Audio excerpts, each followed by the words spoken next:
Welcome back to another edition of the Educational AD Podcast. We couldn't do these podcasts without the incredible support of our sponsors, and we want to start by saying thank you to all of them. First, thanks to our diamond sponsor, Varsity Brands, including BSN, Varsity Spirit, and Herff Jones.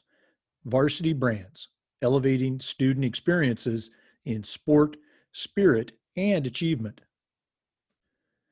We also want to say thank you to our platinum sponsors, including Ephesus Lighting, innovating a brighter future at every level. Gilman Gear, always a step ahead.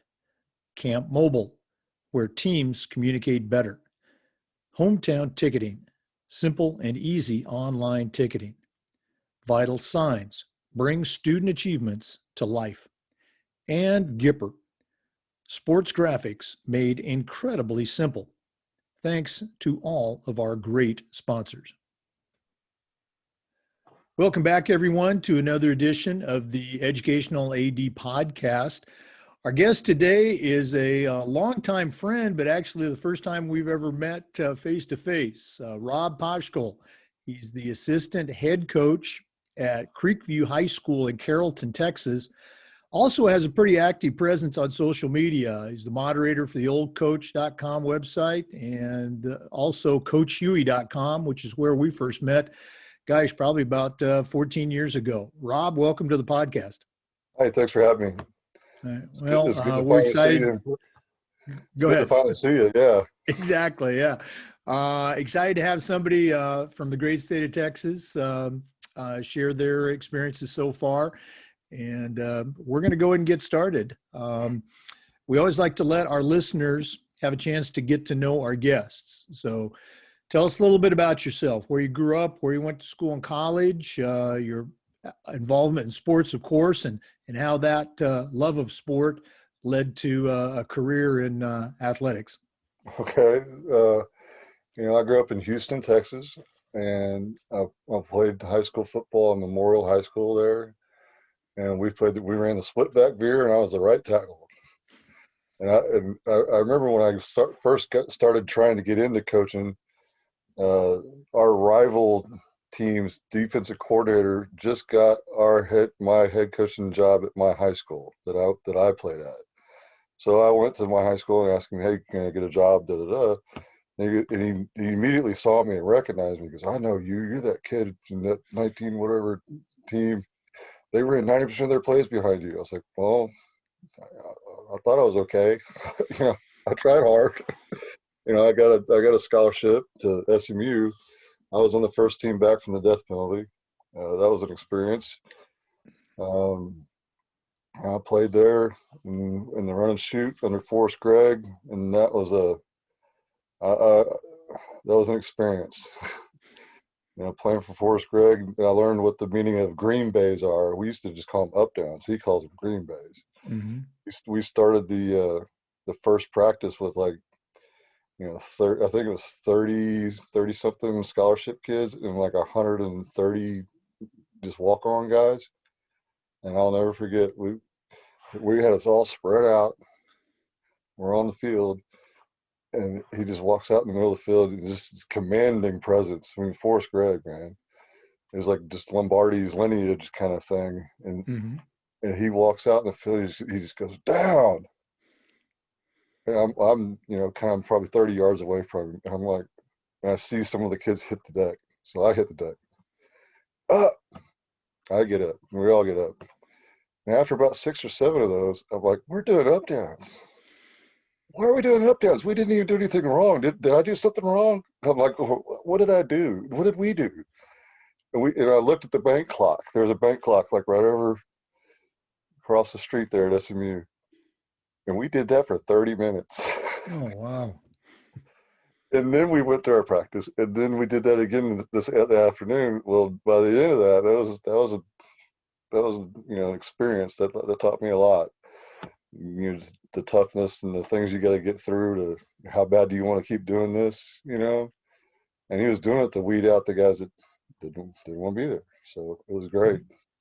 I did that after college. I had knee surgery real bad. And so I didn't, there wasn't any NFL for me. And I probably wasn't good enough anyway. But after college, I went to law school. I thought I was going to be a lawyer. It only took me 2 years to find out that I don't like lawyers, and I didn't like what they're asking me to do, and the integrity things that it was hitting on me, that I didn't like what I was going to be asked to do. I don't want to help this guy get off of, he's guilty. I didn't like that stuff. So I sat around, I just said, I'm done with law school.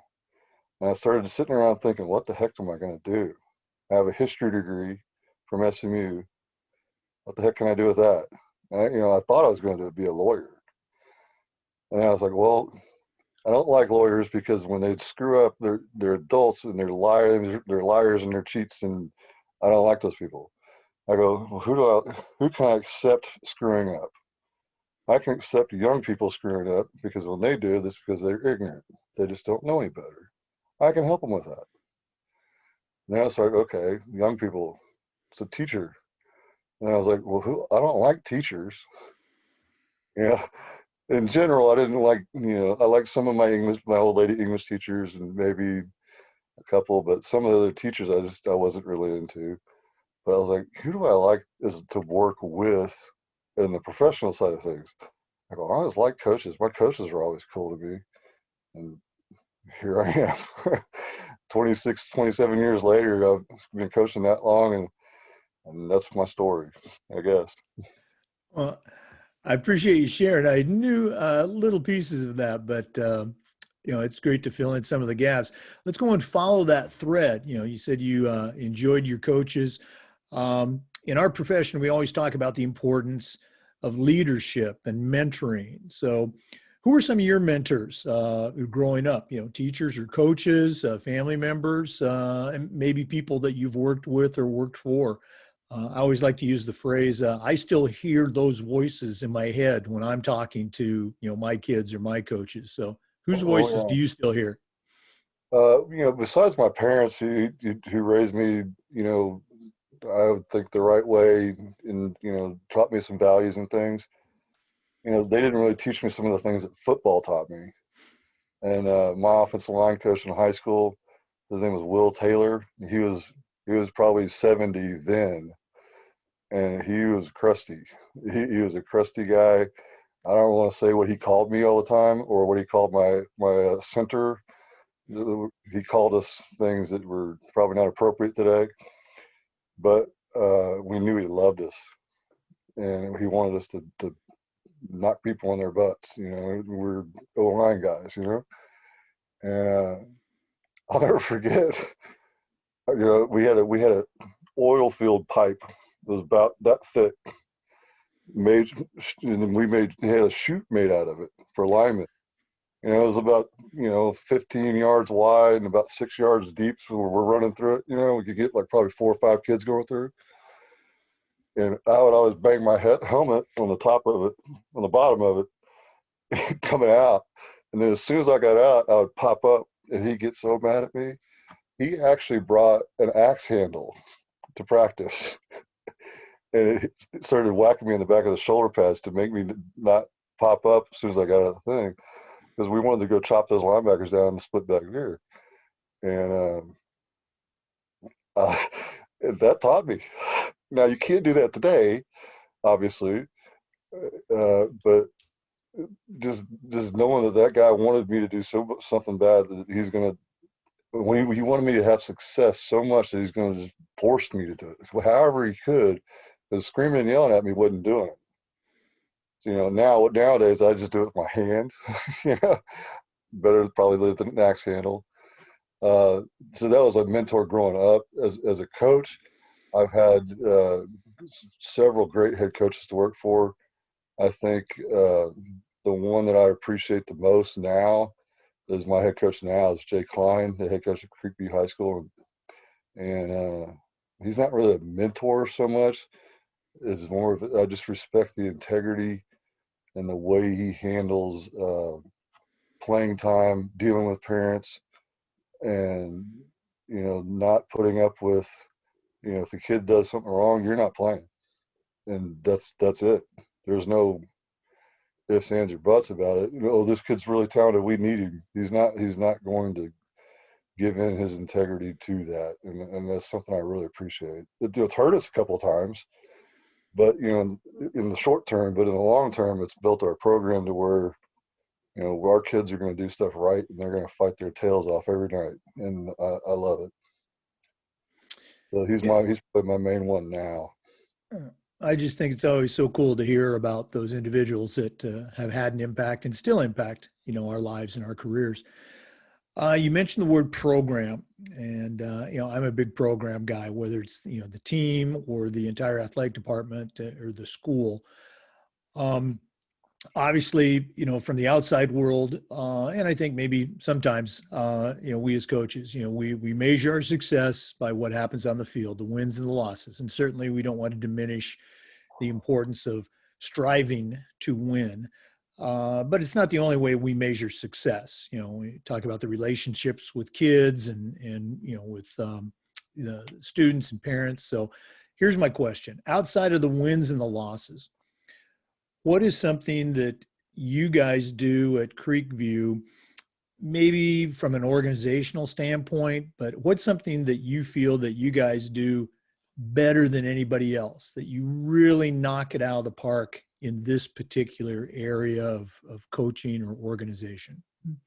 The first thing I think is Coach Klein hires great people.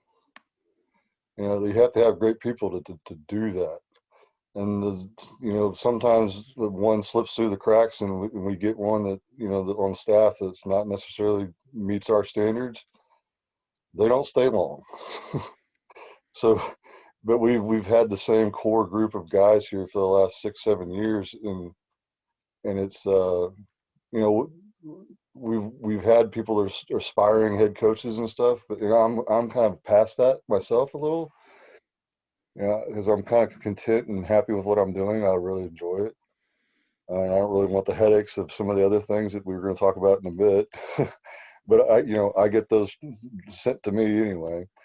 But I think first starts with hiring the right people, and being able to figure out that, checking references, and not just calling somebody that you don't know that their work is. Find someone that's actually coached against them or is coached with them that and the bigger your network is, the better. And that's kind of one of the things that I help out with, because I have a fairly big network, with my followers and stuff. So if I send out, hey, does anyone know this guy? I usually get a response, and then I can find out what's the deal with him. Is there a character problem? Is there any kind of on time? How do they treat the kids? That kind of stuff. I think we do a good job of making it feel like a family. And we don't just put the slogan on the family on our shirt and that kind of stuff. It's the kids actually feel like it. And it was really exhibited last season. We got couches and little chairs and little video game things and stuck them in the locker room, and it was awesome. And the kids would hang out, and we'd have to sit there and we'd have to run them out, or we'd stay there till 10. We'd get done at practice at like 7, and finally it's like, guys, we got to go home. We got, get the heck out of here. Because they would stay there all night just to hang out with their buddies and stuff. And that was a good thing to see. This year with the COVID stuff, that's a little hard. I can't really do that. So it's been awkward, but we still have it. It's just something we're fighting through. So I think we do that well. Let's go ahead and talk about COVID since you brought it up. Obviously, it's had an impact on schools, both academically and athletically across the country.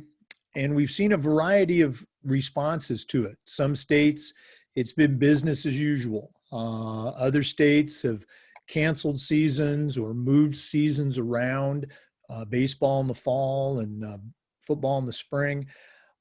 Here in Florida, we ended up delaying the start of fall sports for a month. And now, many schools, for example, our school, we just played our fourth football game last night, but we still have schools down in the Miami-Dade area that are just now, and it's October 1st here, October 4th, I guess, just now getting back on campus. And so it's been a variety of responses. So my question, Rob, is what's happening in Texas, and specifically what's happening with your school right now with regard to return to school as well as return to play? Yeah, well, Texas is a mixed bag as well. It kind of sounds like Florida at some points. In the rural areas, uh, they didn't have judges that were. We have judges, county judges that kind of like the king that says this is how it's going to be, and the rural ones said no big deal. The urban ones, for whatever reason we want to say, the urban ones locked everything down, and the schools, you could tell it was like a big bouncing act. So nobody knew. We never got any information, like because the administration never knew what was going to be allowed. So it was just a waiting game and waiting game and waiting game, and we finally got to allow strength conditioning in the summer. Once the spring wore off and that spring academic time left off, so we lost our spring ball, which we normally get, and we did summer strength conditioning. We had an hour of summer strength conditioning. We had an hour of football skills, so that was good for us. It was very strange because we had to be 6 feet apart, and that was odd. And we had to do drills that were where they couldn't get anywhere close to each other. I'm like, it's still football. What do we, how do we do this? That was hard. That was hard to figure out because we're a flexbone team. I'm like, how am I supposed to do quarterback and fullback mesh when they have to be 6 feet apart? So, we just worked on our first steps in our stance, and we worked on the fundamental stuff that I could do, and it was tough. We just played our first game Friday night, so that was October 3rd, and that was tough. The other schools have already played 2 or 3. The smaller schools in the rural areas have already played 2 or 3 already. There's multiple schools that have been getting hit with quarantine situations, and they're out 2 weeks. Right. I mean, we've been fighting like crazy. We have the kids fill out QR codes on their phone every day. They would ask them the questions about, do you have any of these symptoms, and da-da-da. Well, they fill that. I have to fill it out probably 3 times a day. One to enter the school, so the kids, one for athletic period, and then one to go out to practice. So, I mean, we have it in total CYA mode about like we're going to keep track of everything. And then we have multiple thermometer things for checking the head, and we harp on them about it all the time. Every time one of the local schools that they know about gets hit with it, like one of our coaches last year went and left to another school, and that school just got popped, I think 2 hours before the game Friday night, and they said nope. So they couldn't play that game, they can't play the next one, and they can't even come to practice for 2 weeks, which means you're probably going to lose that third game when you come back because you haven't been practicing at all. So it's a big weight over our heads right now. Oh, yeah. If this stuff can come down. The other thing that's affected, I think, is I told you earlier, is I have a receiver coach who's a great guy. He's been coaching the flexbone for 30-something years. His name is George Reeby. I love him. He's another one of my mentors. He's been teaching me this offense like crazy, and I wouldn't want to do anything else anymore. But he calls it Corona fog. And last spring, when the school districts and the administrators were running around, kind of, how do we do this? Ours, we hadn't really been doing online stuff very much. We'd been doing some Google Classroom just a little bit. Some teachers were figuring it out, but it wasn't a mandated thing from our district necessarily. So when the administration says, okay, we're in spring break, bam, And then they go, okay, don't come back Monday. And then it was, don't come back Monday again for the next 5 months. Okay, well, the whole time there was like, okay, here's a little email. Now, teachers, start doing Zoom meetings with your kids. And we had, Coach Reeby's old guy, he didn't know how to do that stuff. I had to go like over to his house and show him, so but the problem became is the kids, the administration did not want the kids to fail because of teachers didn't know how to do that stuff, and the kids didn't know how to do it, and the kids don't have the technology to do it. We have some poverty level kids that probably can't afford to buy these little computers and things, and it was just a nightmare because how does the administration deal with that stuff? So they were trying to do right by the kids, but I think it ended up doing wrong by the kids because they didn't have to turn anything in. There was nowhere else of failure for them, and they're paying for it now because now that we know how to do this and we're understanding how to Zoom and we do WebEx and all these virtual things, is the kids are struggling because they don't have the skill set to be organized enough with this thing in front of them, where they're not going to start playing video games or something. They're going to take the easy way if someone's not standing there going, you do this. And it's been tough. Their listening skills have been tough. Once we got back into school, the listening skills have gotten worse, I think, because we're sitting behind desks with little shields around them, and there's only 6 kids in this classroom, and the other 25 are on virtual, and they all have their little camera off. So it's just an odd thing. And then all you see is the kids, once they've done their work, they're just sitting there on their phone, they're not talking to each other. They may be texting each other, but they're not talking to each other. They're not listening.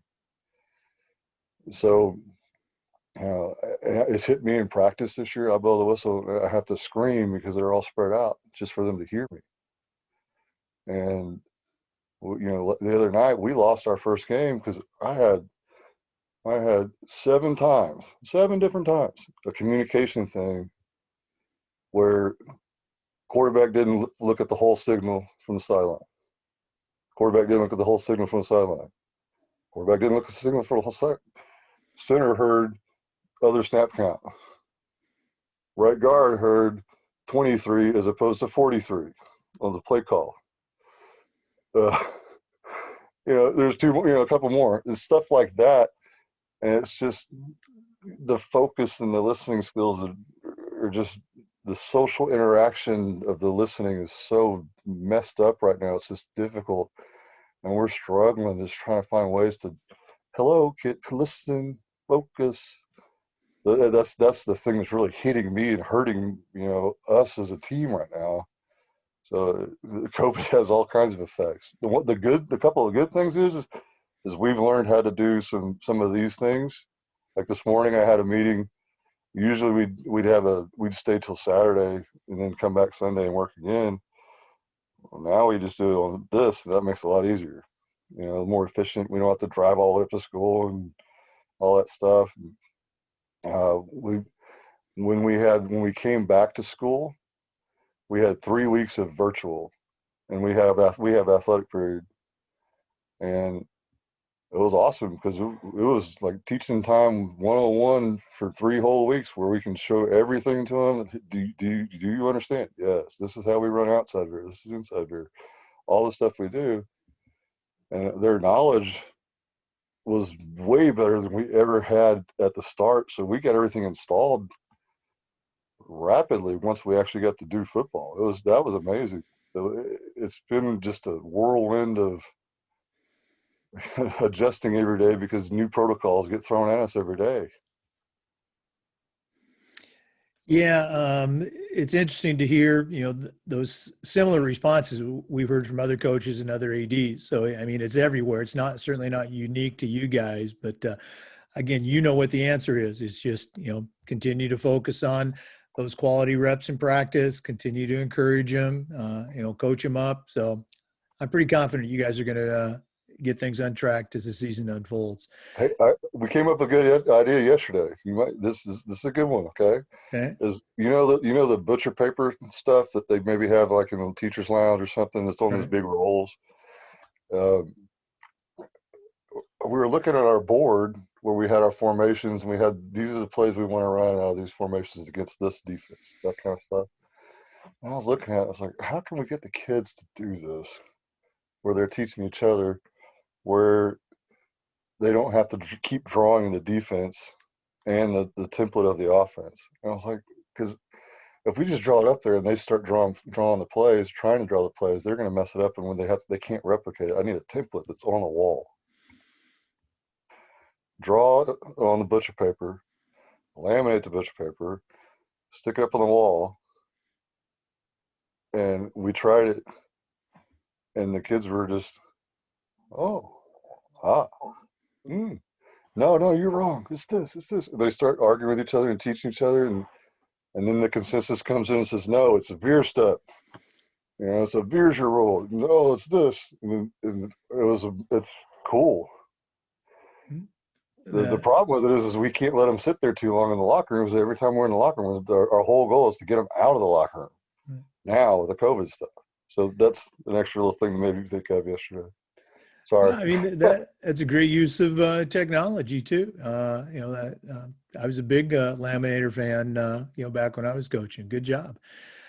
Let's go and shift gears just a little bit. We always ask our athletic directors a question. We say, what's your favorite part of the job? And of course, they always answer, it's the kids. Being with the kids, as they should. Okay, if you're not into helping kids get better, you shouldn't be in coaching. But outside of that, outside of the relationships that you build with the kids, what are some of your favorite aspects about being the assistant head football coach at Creekview High School? What gets you excited about coming to work each day? Well, as an OC, it's the intellectual exercise of the chess match. That's my thing that's always kept me into it. If we're not talking about the kids, that's my main thing. I can't imagine anyone said, "Oh, I love doing the paperwork," but nobody likes doing the paperwork. Nobody likes doing we have DEC committees, district executive committees, where to go meet them and see if people are eligible or not, and fill out forms that get shuffled from here to there and everywhere. One of the things about going all this virtual stuff is it does make it a little easier now, for one, and two, like having to do it where we're all separated, where everyone's starting to learn how to use Google Drive better, and now we can get things back and forth without having to, share drives and stuff like that, where we don't have 1,000 emails with 1,000 different copies of Excel sheets like we did 15 years ago. So that's been good. The thing I enjoy about my role is as the assistant head coach and as the OC is, besides the intellectual exercise of the chess match, is getting it organized, allowing the process to run smoothly.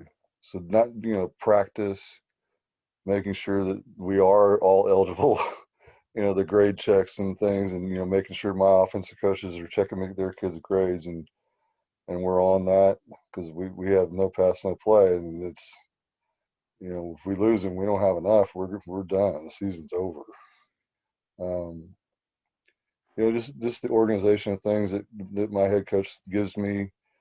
He's a big delegator, because sometimes the computer is his enemy, and I know how to organize that stuff pretty well. It's just making the organization run smooth. That's and when it does, it feels right, and there's no chaos and friction, and coaches getting mad at each other because this didn't happen or that didn't happen, and being able to do that with all the paperwork stuff, that's at least rewarding. Doing the paperwork stuff stinks, but you're making it to where it works right. That's the rewarding part of it to me. Not surprised at all. And again, for our listeners, Rob and I have known each other for, gosh, I'm going to say probably 14, 15 years at least. But it was all through getting to know him on the various, websites, Coach Huey and trading emails and trading coaching ideas. And then, there were a few phone calls. There was a time, it seems like 100 years ago, I was in the running for a couple of head football jobs at some small colleges, and I'd already, reach out to Rob, hey, if I get this job, would you come with me as an OC? And so it's been very, very cool to be able to, visit with him face to face, even though, he's currently in Texas and I'm in Florida. But Rob, we're not done yet. We always like to wrap up with what we call the athletic director's toolbox. And we're going to tweak it a little bit just for you. You are an assistant head football coach. Obviously, you work at a high level, helping to run a program. So you can look at this as maybe a new head football coach, or you can look at it from the athletic director perspective. What three things would you put in the toolbox of either a brand new AD or a brand new head coach, from your perspective? What three things would you want them to know if this was going to be your new AD, or maybe if this was going to be your new head coach? How would you help them? What's going to go in Rob's toolbox? Well, it's kind of a strange thing because in Texas, most head coaches are at least the campus coordinator, or they are the athletic director.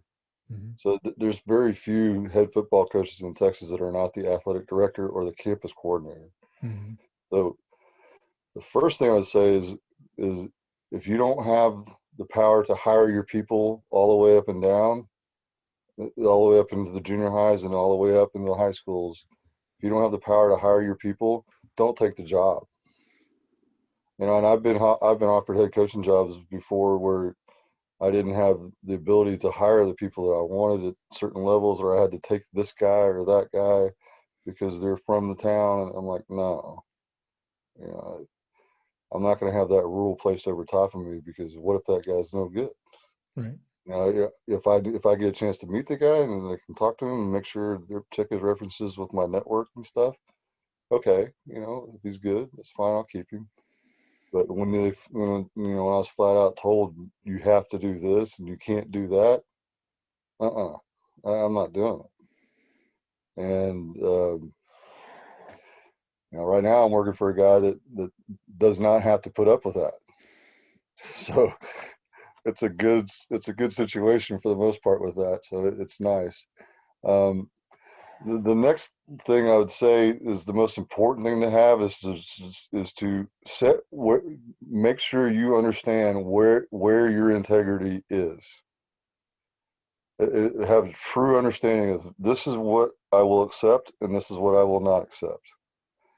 And maybe I don't know if that's a tool in a toolbox, but that's an absolutely it's an important thing that you have to keep in mind. And back when I was a lawyer, the integrity thing hit me bad, and I was like, I don't like this. I ain't doing it. I couldn't do it. I'm not accepting that. It's not happening. That's not how I was raised. It's not how I'm going to do things. And I think if you understand what you will accept and what you will not accept, that sets the bar of how my program is going to be. How all the athletics is going to be if you're the AD. It's like, no, the girls basketball coach, we're not doing that. That's not going to happen. You're not going to talk to parents like this. We're not going to talk to parents after a loss and they're all hot and bothered. You go home. I'll meet you in the morning.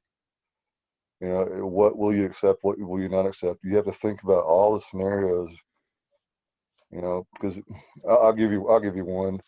When I was working in Caldwell, Texas, I got followed home one night. I was the late film guy when we had to do videotape. I had to make videotapes of the thing and then drive off the next morning to the town 30 miles away to trade them. And one of my O-line kids, his dad followed me home. And I didn't know. It was like 2 o'clock in the morning. So I'm leaving the school, driving, and I see these lights following me. There's no one else on the road. I pull all the way up into my driveway, and this thing pulls all the way up into my driveway. I'm running into the house to get my gun because I don't know who it is. And he catches me, and he's all hot and mad, and he wants to show me this videotape. I'm like, okay, look, I'll take the tape, but I'm not talking to you tonight because, we lost and you're mad and whatever. I'll talk to you tomorrow. I got the videotape and we popped it in the thing the next morning, and it was zoomed in on his boy so bad you couldn't even see the steps, and it was shaky. And the funny thing was he left his microphone on. Oh yeah. Mm-hmm. And you could hear all his commentary. It was like, oh gosh, that's so funny. But understanding those situations that can come up, and knowing where's your integrity level, and then what will you allow. And I work for a guy right now that it doesn't matter how talented you are. This is the bar. You're not. If you do this, you're not playing. If you do that, you're not playing. If you don't come to practice one day and it's unexcused, you're not playing. And the kids know that, and they've bought into the idea. That makes it kind of a family thing, a program thing, like we talked about. A third thing,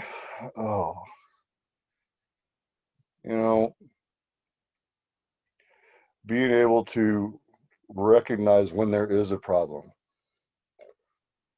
And I don't know how you learn that. Maybe it's a feel thing. Maybe it's an experience thing. Maybe it's a listening to your mentors and recognizing how do I recognize a problem?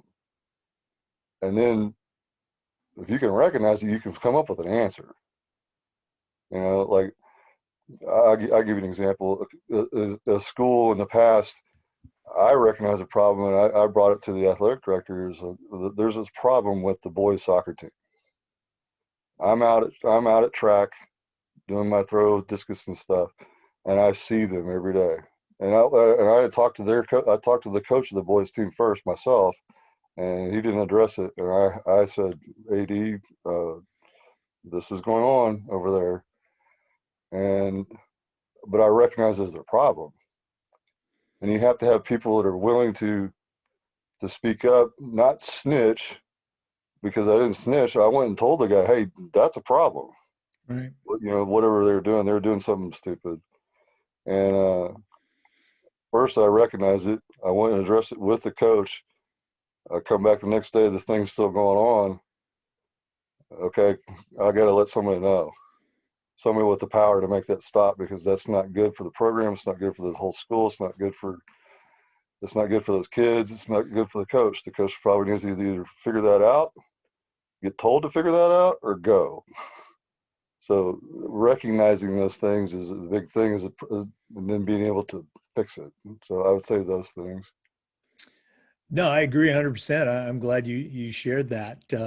It's your team is your family, but you're part of that bigger family of the athletic department and the school. You're not out there, on an island. So as you said, having good people around you to, protect the integrity of that program is just huge. So wise words from a master coach. Okay. Rob, once again, thanks so much for being on the podcast. Continued success this year. I have no doubt you guys are going to be rolling here in a few more weeks. Yes, sir. Thank you. Thank you. To our listeners, you can follow Rob on theoldcoach.com as well as coachhuey.com. If you have never been on those websites, you are, as a coach and as an AD, you are missing a lot. So I can't recommend those highly enough. And as always, thanks for tuning in. Come back again next time for another episode of the Educational AD. Don't forget, the Zoom recording of this interview is available on the Educational AD YouTube channel. That's FIAAA EducateAthDir. Watch the interview in its entirety on YouTube. Thanks again.